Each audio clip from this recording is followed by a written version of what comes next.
Most people are unable to grow their businesses simply because they can't find people that are ready and willing to buy their services, which is why in today's video, I'm going to be showing you step by step exactly how you can identify the people that are ready to buy your services, find the best tools so that you can scrape their data and validate it so that you can reach out to them tomorrow so that you can start getting more sales calls for your business. So without further ado, let's dive straight in. All right, so the ultimate lead scraping guide. I am so excited to show you this video because I spent a ton of time putting together basically everything I know about lead scraping into this one video for you to watch completely for free, using all the experience, all the effort, all the trials and tribulations I've gone through, just so that you can have it in this one nice, neat video. So you can go out, scrape a ton of leads, book sales calls, and close more deals. What are we going to be covering? We're going to, number one, be covering lead list strategy, why it's important, how you can define a proper strategy in a proper ICP, and my secret hack to making the perfect ICP. Also, we're going to be talking about lead scraping process, how you actually do it, the 4 different types of tools that you're going to need to do whenever you're scraping leads, and what's the difference between the types of tools. And then I'm also going to be giving you specific tool recommendations that you can use. You can go to the website, sign up, scrape the leads that are most applicable to your audience. I'm going to give you the easiest tool, the most versatile tool, the all-around best tool, the best enrichment tool, and the best and cheapest validation tool. So you're going to want to watch all the way to the end to see all the different things that we're going to cover here in this video. So first, why you should listen to me. My name is Matt Lucero. I'm the founder over at Anivo Marketing, which is a B2B lead generation agency.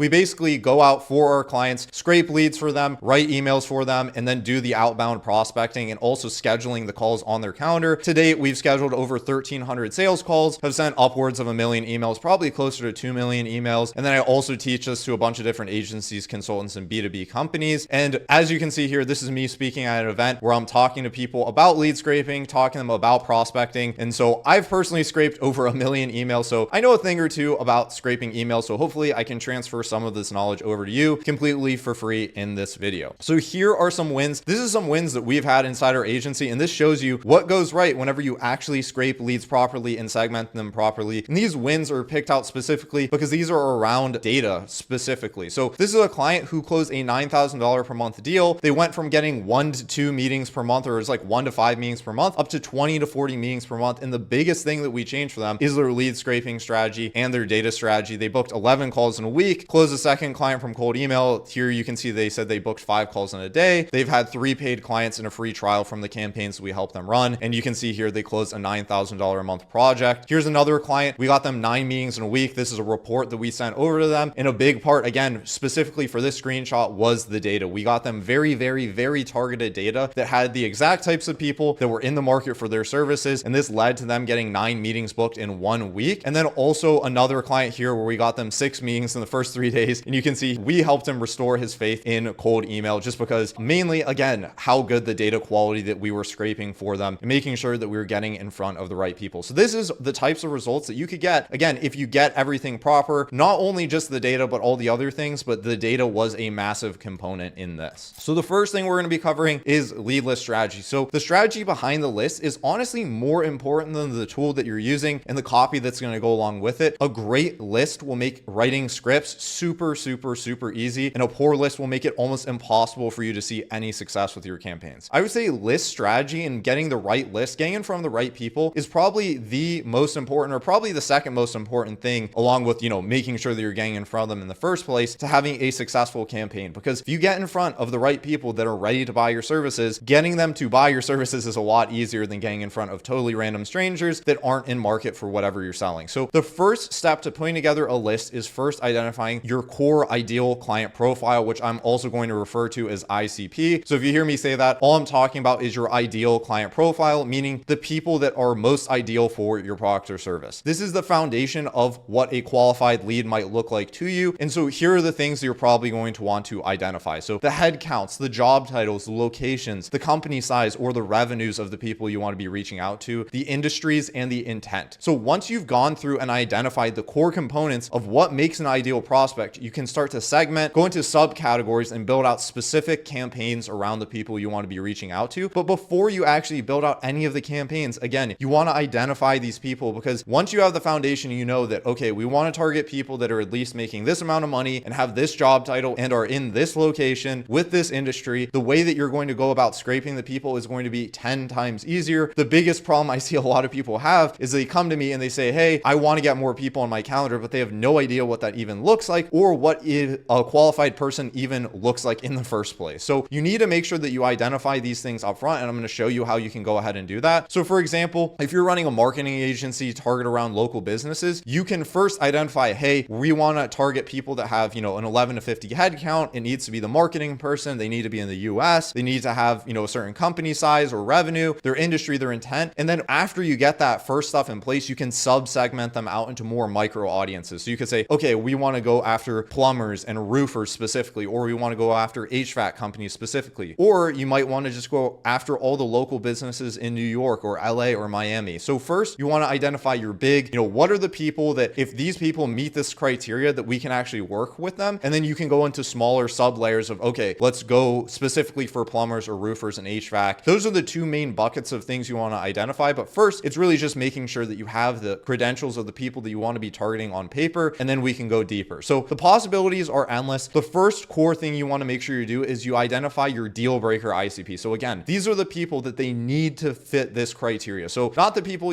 plumbers, roofers, HVAC, if you're targeting local businesses, those are the sub segments. First, you should talk about what are the people that are the big buckets, the people that they need to have these criteria for you to work with them. And then you can start to go layers deeper whenever you're building out the campaigns. So here are some considerations around defining your ICP and the main categories we have above here. So the first thing is company size and revenue. So whenever we're talking about company size and revenue, this is a very important thing you want to think about whenever you're trying to identify your perfect prospect, because if you're reaching out to people that don't have the budget, this is like the biggest bottleneck, is they might get a ton of people on their calendar that are interested, but if they don't have the budget for your service, then it's going to be a total waste of your time and their time, and it's just going to be a total nightmare. So whenever we're talking about company size and revenue, I typically default to talking about company size data instead of revenue data. The reason why is the most companies that you're reaching out to aren't going to be public companies. So if you're reaching out to, Apple, Microsoft, or Amazon, any of these big companies, they're publicly traded entities. So you can go and check out their balance sheet. You can see what their revenue is. But unfortunately, since most of you are probably targeting smaller businesses or medium-sized businesses or even larger businesses that aren't publicly traded, most of their revenue data is going to be private, meaning that all the data sources that scrape quote unquote revenue data aren't going to be any more accurate than your guess. So I like to use company size because that is a lot more publicly available. If you go on LinkedIn and you check out almost any company, they're going to list all the different employees there, and you can get a pretty accurate idea. And from there, you can reverse engineer how many people are in their company, how much on average will that tie to in revenue, and then you can make a pretty good assessment from there. So you can use figures like revenue per head count to figure out the exact different revenue that they're making. So let's say in e-commerce, I'm just throwing numbers out of the sky here. Let's say in e-commerce, the average company has revenue per head count of $250 per employee. You can make a pretty safe assumption that if someone has 5 employees, they're probably doing about $1 million a year in revenue. Again, not perfect, but it's typically better than using revenue data that most data providers use. So first, we're going to want to define this. It's very unlikely that a company has 50 employees and they're not doing a few $1 million in revenue per year, because their payroll is probably a few $1 million in revenue. So here are the main different segments to consider whenever you're building out your ICP. There's the 1 to 10 segment headcount. So these companies tend to be solopreneurs and beginners, or companies that are,